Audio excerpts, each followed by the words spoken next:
Jadi yang pertama ada About Telkom Group. Jadi PT Telkom Indonesia ini merupakan badan usaha milik negara yang bergerak di bidang jasa layanan teknologi informasi dan komunikasi dan juga jaringan telekomunikasi di Indonesia. Selanjutnya ada alasan saya memilih Telkom. Telkom merupakan salah satu perusahaan telekomunikasi terbesar di Indonesia. Lalu saham Telkom merupakan salah satu saham yang populer di kalangan investor. Dan juga saat ini layanan digital sedang berkembang pesat, sehingga akan berpengaruh pada kinerja Telkom. Lalu besarnya pengguna Telkom hingga 162,6 juta pelanggan. Selanjutnya ada siapa pemegang sahamnya Telkom. Jadi pemegang saham mayoritas Telkom adalah pemerintah Republik Indonesia sebesar 52,09% dan sisanya yaitu 47,91% dikuasai oleh publik. Dan apa nama kode sahamnya? Saham Telkom diperdagangkan di Bursa Efek Indonesia dengan kode TLKM dan New York Stock Exchange dengan kode TLK. Lalu di sini ada purpose, visi, dan misi dari perusahaan Telkom.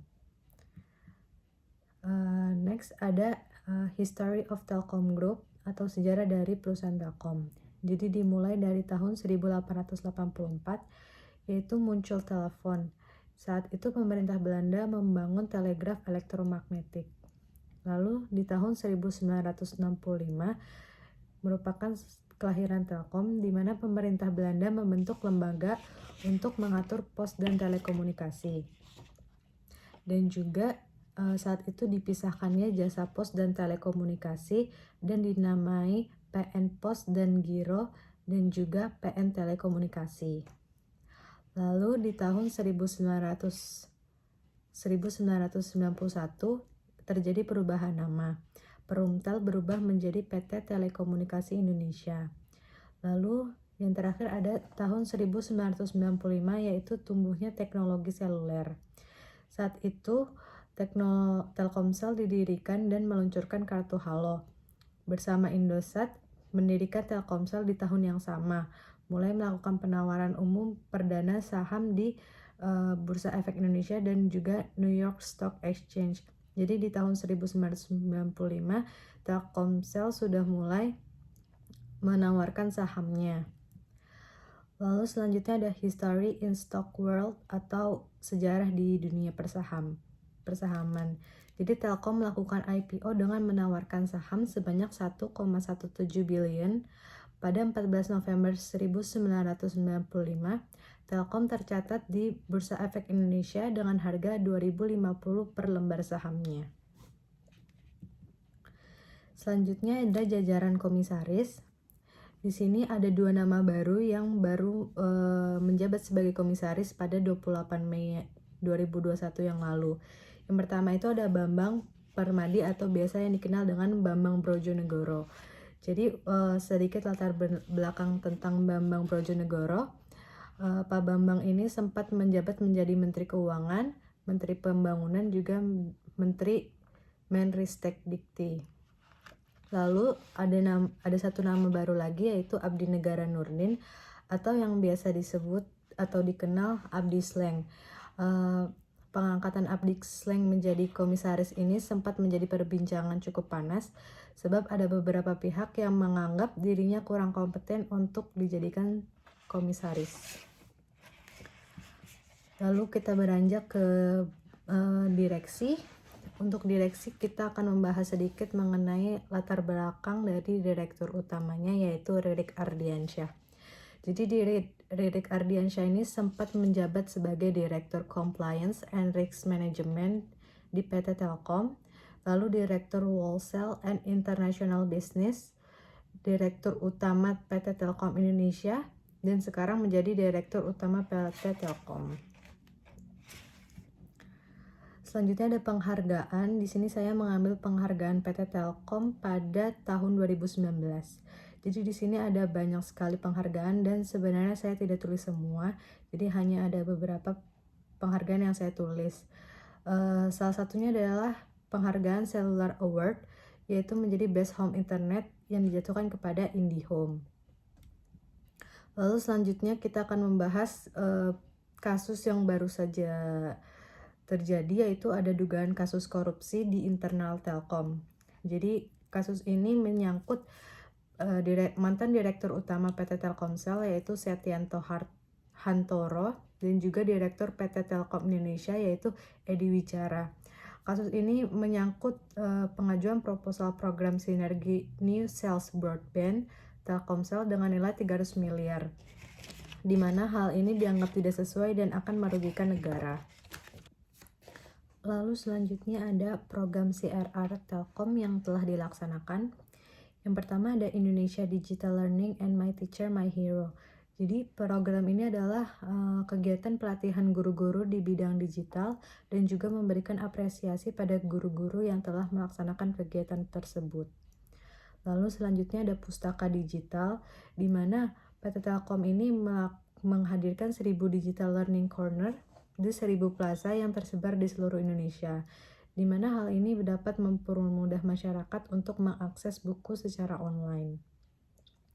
Lalu yang terakhir ada Socio Digi Leaders, yaitu kompetisi ide kreatif yang bermanfaat sebesar-besarnya untuk lingkungan sosial. Lalu kita masuk kepada Telkom Stock Condition di tahun 2019 sampai tahun 2021. Jadi saya mengambil kondisi saham Telkom selama 3 tahun. Jadi bisa dilihat dari grafik ini bahwa sahamnya cukup stabil, namun sempat mengalami penurunan sebab adanya pandemi. Menurut saya saham Telkom ini cukup stagnan. Selanjutnya kita beranjak ke kondisi saham Telkom pada bulan Mei 2021 ini. Jadi bisa dilihat bahwa saham Telkom ini nggak selalu naik, tapi lama-kelamaan naik, dan juga di akhir Mei naik di angka 3.440, di mana hal ini menunjukkan peningkatan dari saham Telkom. Selanjutnya ada income statement ya, atau laporan laba rugi. Jadi di income statement ini ada 3 komponen, yaitu ada net income, revenue, dan juga net profit margin. Jadi bisa dilihat dari revenue-nya dari tahun 2016 sampai tahun 2020. Oh iya, sebelumnya saya mengambil laporan secara annual report. Jadi dari tahun 2016 sampai tahun 2020 ini revenue atau pendapatannya selalu mengalami kenaikan, di mana ini menjadi indikasi perusahaan ini baik dan berkembang. Lalu ada net income dan juga ada net profit margin. Selanjutnya ada balance sheet. Jadi di balance sheet ini ada 4 komponen, yaitu equity, liability, aset, dan juga debt equity ratio. Jadi bisa dilihat dari sini asetnya itu selalu naik dari tahun 2016 sampai 2020, di mana ini menjadi indikasi perusahaan itu bagus. Lalu juga ada debt equity ratio, di mana seharusnya lebih baik turun, tetapi karena asetnya naik jadi masih bisa dianggap bagus. Lalu selanjutnya ada liability, di mana liability ini naik dan juga sempat ada turun, di mana hal ini juga naiknya tidak terlalu tinggi, jadi masih bisa dikatakan bagus. Selanjutnya saya akan membandingkan 2 rasio dari perusahaan yang di bidang yang sama. Yang pertama saya membandingkan Telkom dan XL. Di sini kode XL adalah EXCL. Jadi kita bahas dulu dari return on equity-nya, di mana perusahaan Telkom sangat besar, yaitu 20,29%, di mana ini sangat bagus karena ROI ini menggambarkan kemampuan perusahaan dalam menghasilkan laba bersih. Lalu IXCL berada di angka 6,58% yang sangat rendah. Lalu selanjutnya ada debt equity ratio, di mana Telkom berada di angka 123%, di mana berarti perusahaan Telkom ini bagus dibandingkan oleh EXCL karena DER-nya sangat tinggi. Lalu selanjutnya ada price earning. Jadi price earning ini juga apabila semakin kecil maka semakin baik. Bisa dilihat dari perusahaan Telkom ini, price earningnya adalah 16,38, dimana bisa dibilang harga perusahaannya relatif lebih murah. Selanjutnya ada price book value. Di sini price book value apabila semakin kecil maka semakin baik. Namun di sini Telkom lebih besar daripada XL. Lalu selanjutnya ada dividend yield, di mana dividend yield ini merupakan salah satu rasio yang sangat penting untuk dianalisis oleh calon investor, di mana dividend yield ini adalah dividen per saham atau tingkat keuntungan yang diberi oleh perusahaan. Jadi bisa dilihat dari rasio ini bahwa Telkom memiliki dividen yield yang lebih besar daripada perusahaan XL. Lalu selanjutnya ada fundamental. Di sini ada fundamental dari perusahaan Telkom. Jadi di sini ada sales, ada aset, liability dan sebagainya. Jadi di sini saya mengambil data earnings per share dari tahun 2017 sampai tahun 2020. Di sini bisa dilihat dari earning per share perusahaan Telkom, yaitu sempat ada turun lalu naiknya lagi. Jadi EPS adalah tingkat keuntungan perusahaan dari saham yang beredar, di mana menunjukkan kemampuan perusahaan dalam menghasilkan keuntungan bersih. Jadi biasanya semakin tinggi EPS-nya maka semakin baik sebab dapat meningkatkan nilai sahamnya. Selanjutnya ada DPS. DPS ini adalah dividen per share atau dividen yang dibagikan per lembar sahamnya.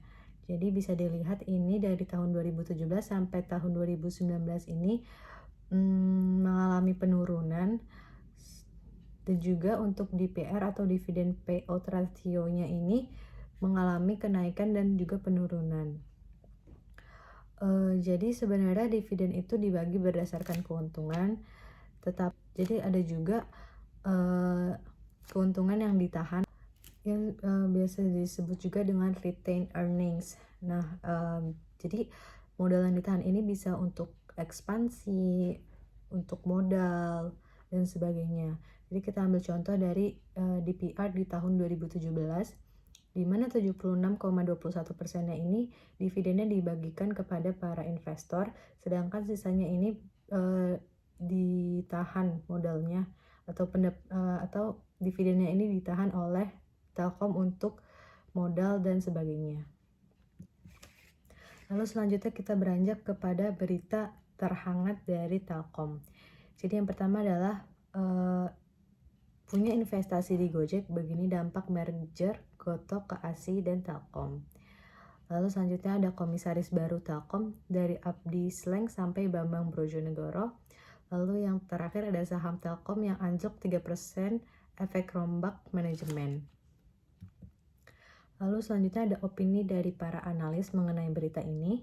Jadi yang pertama ini adalah berita mengenai anjloknya 3% saham Telkom akibat perombakan manajemen. Menurut Rizka, banyak strategi direksi sebelumnya yang ingin mengembangkan digitalisasi yang disambut baik oleh market. Namun karena adanya perubahan manajemen, tentunya akan ada penyesuaian kembali untuk membentuk goals Telkom dalam 5 tahun ke depan. Lalu juga adanya pro kontra yang dipilihnya Abdi Sleng itu bisa menjadi salah satu poin mengapa saham Telkom anjlok sebanyak 3%. Lalu terkait saat ini kemungkinan kontribusi penyuntikan dana modal kepada Gojek terhadap bottom line Telkom belum bisa terlihat. Selain perspektif itu, potensi kerjasama dan juga kolaborasi juga dapat menjadi katalis ke depan buat ketiganya. Jadi untuk kesimpulannya, menurut saya saham Telkom bisa dikatakan baik, sebab dari analisis fundamental keseluruhan dari perusahaan ini baik, Dengan dividen yield yang cukup besar, maka bisa meraih dividen yang besar. Sekian presentasi dari saya. Kurang lebihnya mohon maaf. Wassalamualaikum warahmatullahi wabarakatuh.